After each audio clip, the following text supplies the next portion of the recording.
Señor alcalde, mira, muy buenos días. Aquí es Azamar, su secretario y hermano de Soda de su partido. Mira, todos aquí los compañeros aquí en 1 de mayo están arreglando, ¿vale? Porque usted sepa que, mira, aquí está lo de esto que lo están arreglando, porque usted vea que lo estamos, que lo están arreglando los compañeros y se están reparando. Para que usted vea, eso es una cosa. ¿Esto cuántas horas va a terminar de repararse esto? ¿Cuántas horas?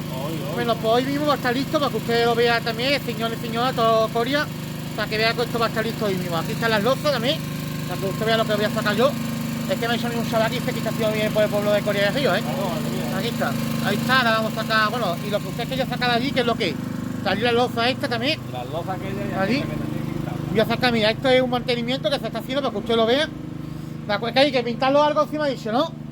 Para que usted vea que se está terminando también de todo esto. Estamos haciendo bien por el pueblo de Coria del Río. Ahí está. A ver, todo esto está en obra, para que usted lo sepa. Ahí está.